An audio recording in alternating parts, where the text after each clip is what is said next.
Қыздар, енді мына мата жайлы айтып кетейін. Мен осындай принті бар, осындай лен матасын алдым.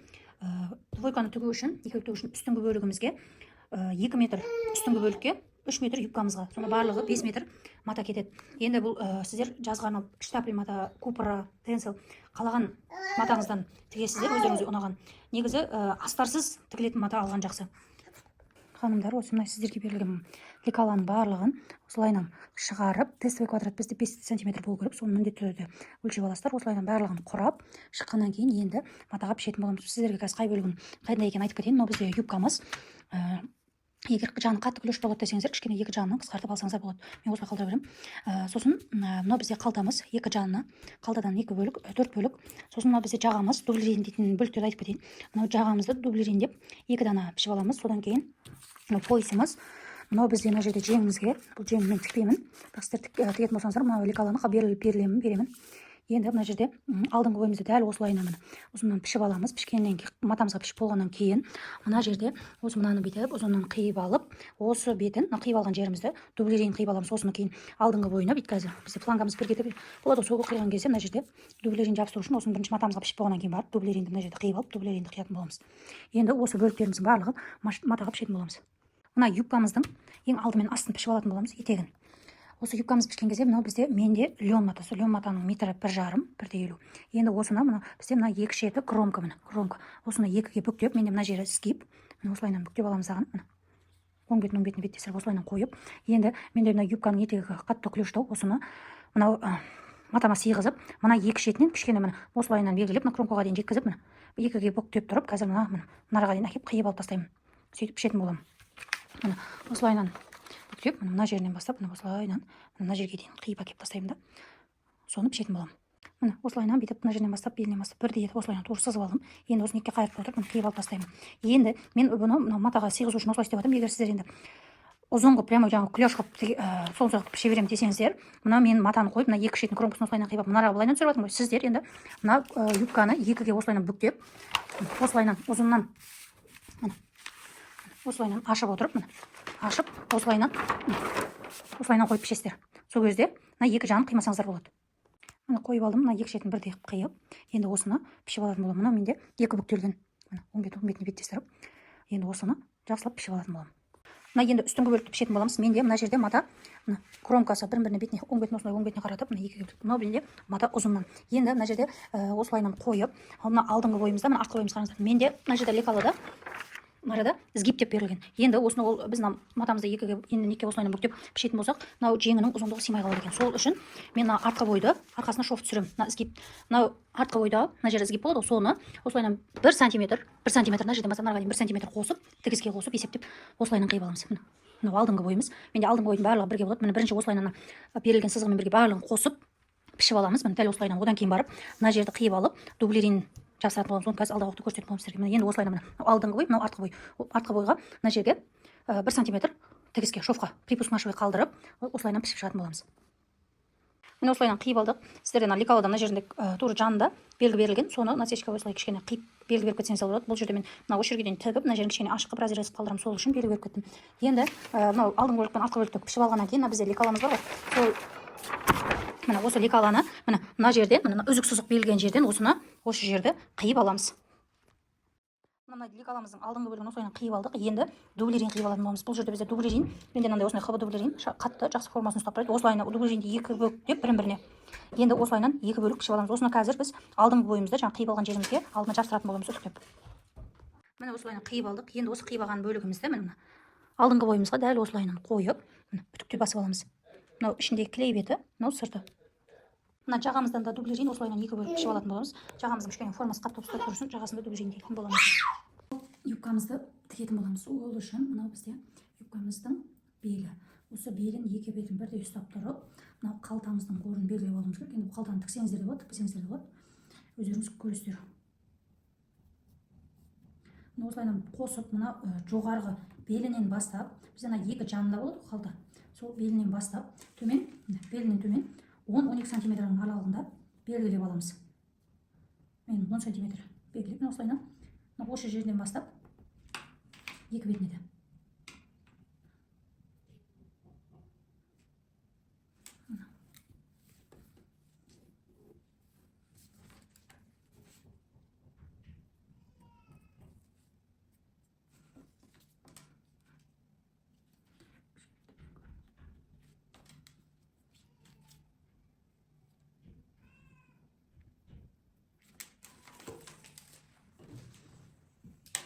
Енді осы мынау істеп белдігіміз пока тұрады. Мынау ашып, бір бетін аламыз. Міне, жаңағы 10 сантиметріміз бар ғой белгілеген. Сол 10 сантиметрімізге міне осылайынан 10 бетіне, міне 10 бетін беттестіріп,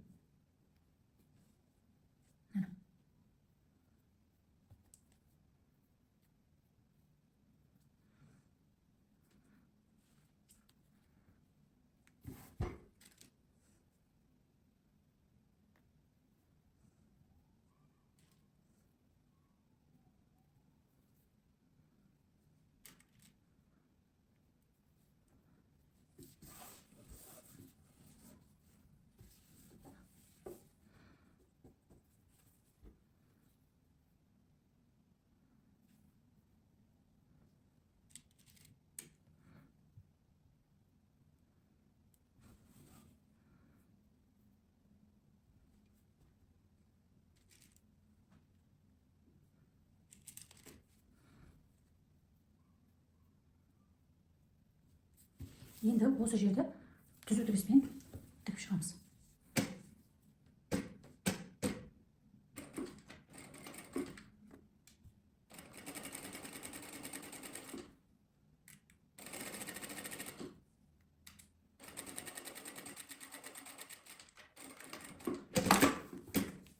Енді осыны тіккеннен кейін ашып, қараңыздар.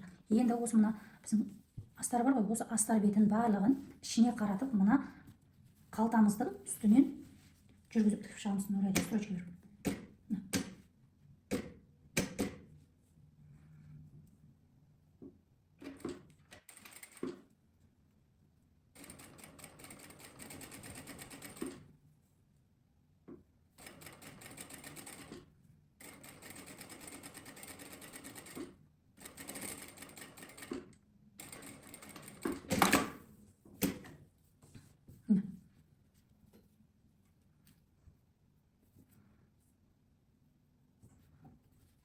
Екінші бетінде дәл солай қайталаймыз.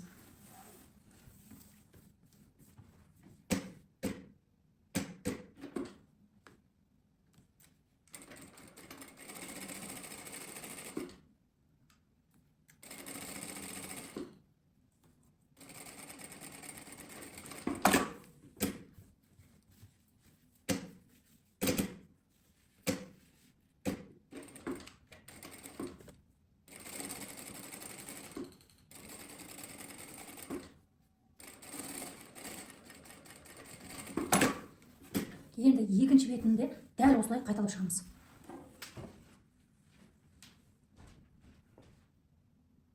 Міне қалтасының екі бетін бірдей тігіп алдық. Енді қараңыздар, мына екі бөлігімізді, екі юбкамызды алдымен артын бірін-біріне оң бетін қаратып, осылайынан қойып, бірдей қойып аламыз дағыны. Мына жоғарғы белінен бастап, белінен бастап айналдыра әкеп, бәрін бірдей қойып, осының бәрін етегіне дейін, түгел инемен қадап, түзу тігіспен тігіп шығамыз.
Енді осы тігіп шыққан тігісіміздің барлығын зигзагпен немесе оверлоктарыңыз болса оверлокпен тігіп шығамыз. Екінші бетінде дәл солай қайталап шығамыз. Міне барлығын әдемілеп осылайынан оверлоктап аламыз. Егер оверлоктарыңыз жоқ болса, зигзагтап шықсаңыздар болады. Енді оң бетіне қаратып жақсылап үтікке басып аламыз. Юбкамыздың енді белдігін тігетін боламыз. Бұл мына біздегі белдіктің оң бетіне беттестіріп, мына екі шетін тігіп, ашып үтіктеп аламыз. Осылайынан резинка белдеріңізді бөлшек дайындап аласыздар. Резинаны осылайынан жақсылап қатты қылып айналдырып тігіп аламыз. Енді мына белдігіміздің екі шетіне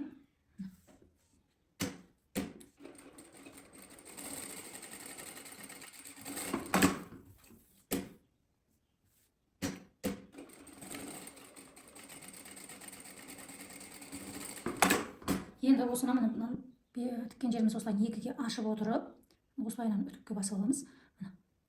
Осылайынан ашып, үтікке басып, осылайынан қақ ортасынан жақсылап үтіктеп аламыз. Менің тіккен жерім көрінбей қапты. Енді мына сіздерге айтып түсіндіре салайын. Мына жаңа ашып үтіктеп алған жерімізге резинкамызды салып отырып, мына шетінен айналдыра осылай тартып отырып тігіп шығамыз. Енді осы тіккен белдігімізді юбкамызға қосатын боламыз. Белдігімізді қосамыз. Мына менде астына қара мата не мата демеңіздер, бұл мен матам, лем матам астарда көрінетін болғандықтан осылайынан астына мындай штапель мата 75 етіп, жай ғана тік төртбұрыш етіп, сборка қылып, осындай подъемник қылып ішіне қосып тіктім. Енді сіздер бұл жерде матаңыз егер штапель, бельмондо, жұқа трикотажда сондай матадан тенсел, басқа жаздық неше түрлі әдемі маталар бар, солардан тігетін болсаңыздар, көбісінің оның астары көрінбейді. Сол себепті бұл астар қажет емес подъемник негізі. Енді мынау екі жанымызда тіккен тігісіміз бар ғой, екі тігісін екі жанына осылайынан келтіреміз.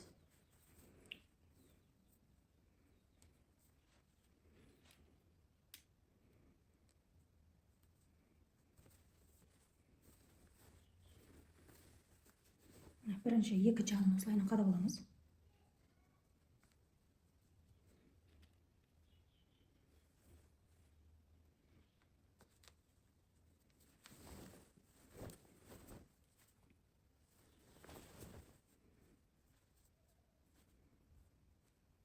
Осылайынан тартып тұрып,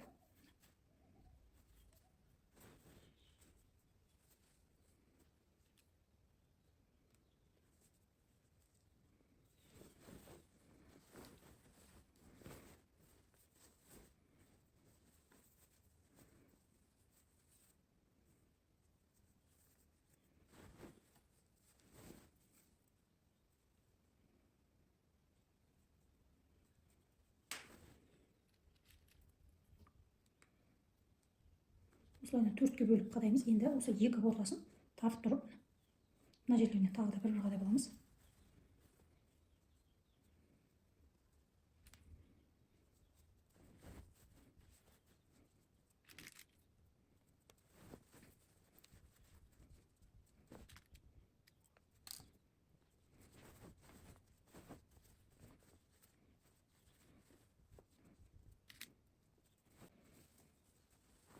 Енді осы тігісті айналдыра ашып отырып, мына резинканың түбіне, мына тігісті мына бағана тігіп алған жеріміз бар, резинканы тіккен. Осы тіккенге шамалы бір ішке қарай резинкаға жақындатып отырып тігіп шығамыз. Сол кезде мына ашқан кезде бүйтіп біздің тігісіміз көрінбей тұру керек.